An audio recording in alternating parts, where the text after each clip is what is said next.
Bienvenidos a una nueva mañana de radio. Ya estamos en diciembre, es lunes, primer día del mes. Esto es Más de Uno, esto es la radio. Les cuento una historia que es muy corta. Ahora que ya pasó el aniversario de Franco, reprochemos al Departamento de Efemérides y Jubileos del Gobierno de España que no dedicaran ni una línea en todos los actos que organizaron a este otro acontecimiento que sucedió aquel 20 de noviembre de 1975.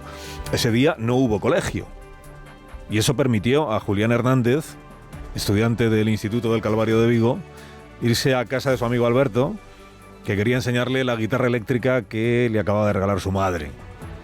A los chicos les interesaba la música, y a partir de aquel día, con guitarra y amplificador de válvulas, empezaron, sin ellos saberlo, a alumbrar lo que 6 años después, Costas y Copini mediante, sería una banda de música que amagó con llamarse Maricruz Soriano y los que afinan su piano. Bueno, llegó a llamarse así, lo que pasa es que luego Julián se pegó un tortazo con el R12 de sus padres, llevando a media banda consigo, y cuando fue a informarles a los demás de que la compañía de seguros había declarado el Renault 12 siniestro total, pues vieron la luz y concluyeron que no cabía mejor nombre para un grupo de rock. Su éxito acelerado les hizo adelantar en notoriedad a la banda que andaba reuniendo su amigo y cultureta Antón Reixa, 5 años antes de que la Galicia caníbal luciera un sol del carallo. Y así fue como, entre bromas por lo disgustados que debían de estar Antón Reixa y sus colegas al ver triunfar a los pequeños, así fue como la hermana de Rubén Losada, Cristina, les dijo: si es que os deberíais llamar los resentidos. En gallego, os resentidos. Primos hermanos de Siniestro Total y alma de la movida viguesa, desde Vigo para el resto del mundo.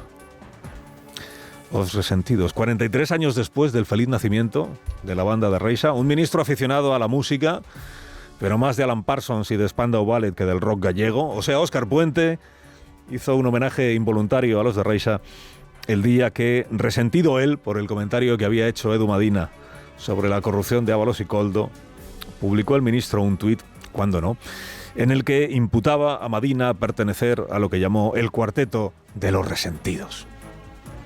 Que Madina hubiera dicho que en tiempos de Zapatero y Rubalcaba no hubo aldamas, le sentó al ministro como un tiro.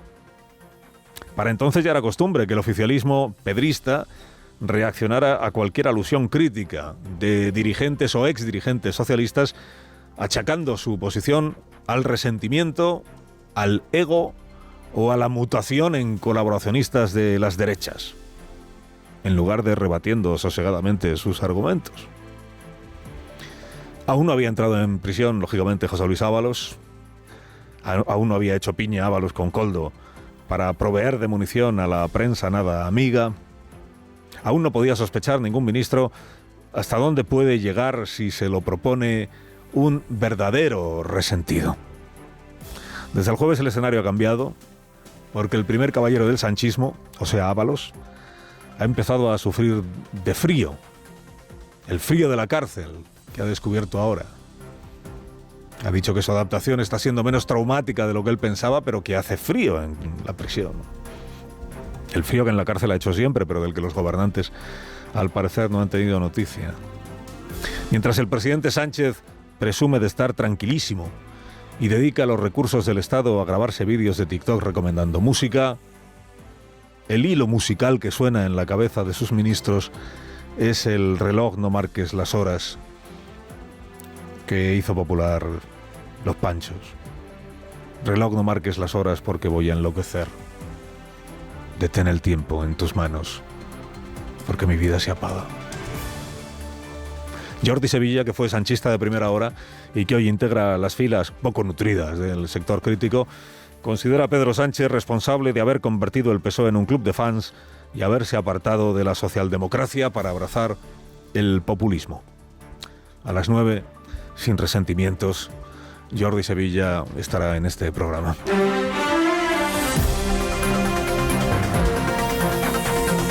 Sostiene el ministro Puente, reconocido matemático, que hubo más gente ayer en el mercadillo navideño de Valladolid que en el templo de Devot de Madrid. Y podría ser. No he visto datos de asistencia al mercadillo, sí he visto datos de asistencia a la concentración del PP. contados por el propio gobierno al que pertenece Óscar Puente, por la delegación de gobierno en Madrid, fueron 40.000 los manifestantes que reunió el señor Feijóo. El PP dice que 80.000. Bueno, 40.000 concentrados en el templo de Devot serían 39.600 más que quienes se concentraron ante el Tribunal Supremo el domingo anterior para protestar por la condena del fiscal general del Estado. Y 40.000 serían 40.000 más que los que hubo en la última concentración convocada por agrupaciones socialistas en Ferraz, que fue aquella en la que pidieron a sus militantes arropar a Sánchez cuando cayó Santos Cerdán y que fue abortada antes de llegar a producirse la concentración con el argumento de que no había que desviar el foco del Comité Federal. La anterior concentración, por cierto, convocada por el PSOE, había sido en abril de 2024, cuando la pájara fake del secretario general, delegación de gobierno, barriendo para casa, supongo, calculó 12.000 personas, en realidad nunca hubo tantas, 12.000 personas que vendrían a ser como la cuarta parte de las que hubo en la concentración del templo de Devot de ayer. Es que despreciar las concentraciones populares que te son adversas es un clásico de los gobernantes en España. Pero claro, usar el número de asistentes a una manifestación para despreciarla es un error de libro. Si 40.000 le parecen poca cosa a un ministro, ¿qué le parecerían 5.000 que fueron los asistentes en Madrid a las manifestaciones contra la violencia machista, por ejemplo, de la semana pasada? Dice, fueron 5.000 y no por eso dejó de ser una manifestación bien relevante. En el PP temían gatillazo, dicen, es que lo habíamos preparado todo muy deprisa, y ayer respiraron. No pasará la historia de las mayores concentraciones vividas en Madrid, pero oye, salvaron la cara. Sus votantes son más de votar que de manifestarse. Sus votantes fueron 8 millones y pico en el año 2023. Eso sí es una manifestación multitudinaria. 350.000 más que el PSOE en aquellas elecciones, aunque el PSOE se empeñe en seguir hablando de ellas como si las hubiera ganado. El PSOE disfruta viendo cómo el PP no consigue evitar que crezca Vox, cuando es la izquierda y no el PP la principal damnificada por ese crecimiento. Miraréis esta etapa de vuestra historia con vergüenza. 4 cogieron ese coche para llegar al poder y 3 ya conocen la cárcel.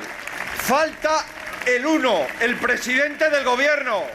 Para ser una convocatoria sin siglas, la cosa se pareció bastante poco a una concentración transversal y muchísimo a un mitin de Feijóo, naturalmente, y de Ayuso. Feijóo cargó, no sé si un poco resentido también, contra los costaleros de Pedro Sánchez que se ponen de perfil con el caso Ábalos y fingen, los socios, que tampoco es gran cosa que un ministro y secretario de organización se vendiera a los corruptores presuntamente a cambio de dinero para pagarse unos vicios. Cabe preguntaros, ¿vuestra ideología es sostener la corrupción? ¿Hasta dónde vais a seguir tragando para mantener lo vuestro, hombre?